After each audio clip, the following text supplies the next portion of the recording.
I put the data in. I missed one data point, unfortunately, but I did put the data in. I've got an N of 75 instead of 76. I don't think it was a critical data point because I caught the minimum age of 21, the maximum age of 80, calculated the mean at 35.8, or about 36 years old. 35.8, right in here.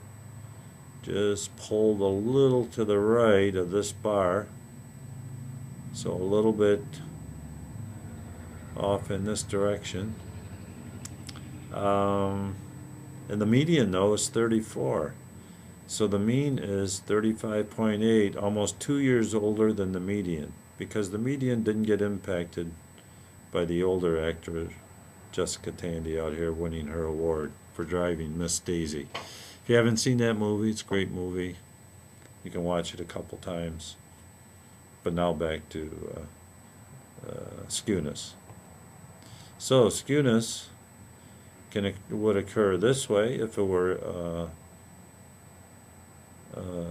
equally balanced distribution, where you had the same numbers on the lower side and on the higher side.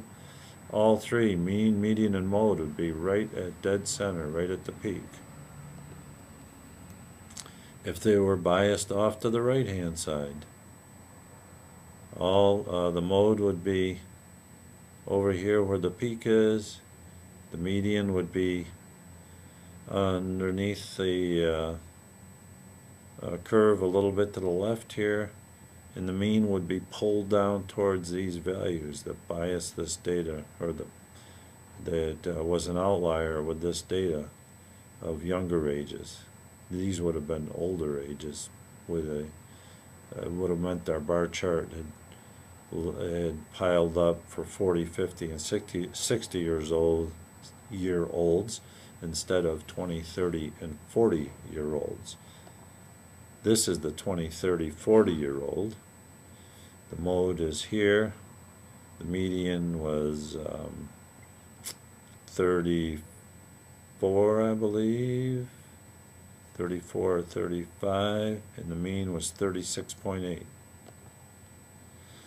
Now, we talked about the mode a couple of times. If we look at our stem and leaf plot, and remember these are the 20s, 2, 3, 4, 5, 6, 7, 8. These are the actors that won their awards in their 20s. One 21-year-old, 122, two 24-year-olds.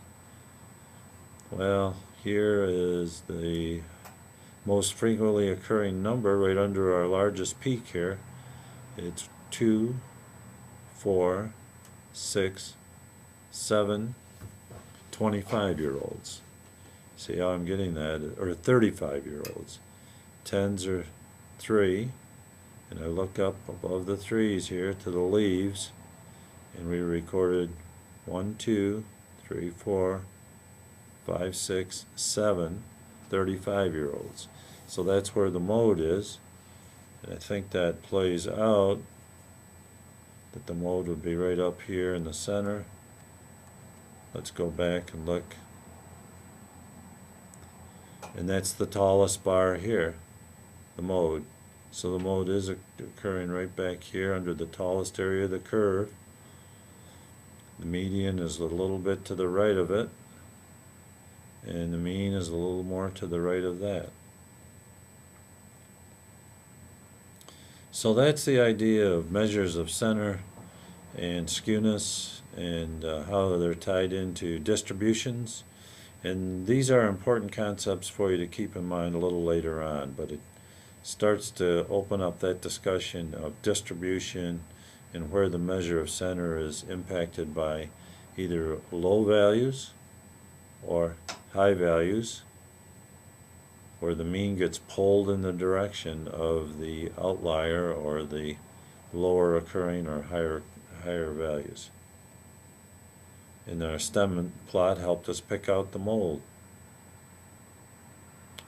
So we talked about mean, median, and mode in measures of center, and we talked about skewness. We didn't talk about mean from a frequency distribution, mainly because the software calculates the mean so rapidly, either StatCrunch or Excel or your hand calculator. And we talked about what's the best measure of center for different types of data. Nominal data, it's the mode. Remember, if you had 3 Chevys, 3 Fords, 4 Toyotas going by, Toyotas would be the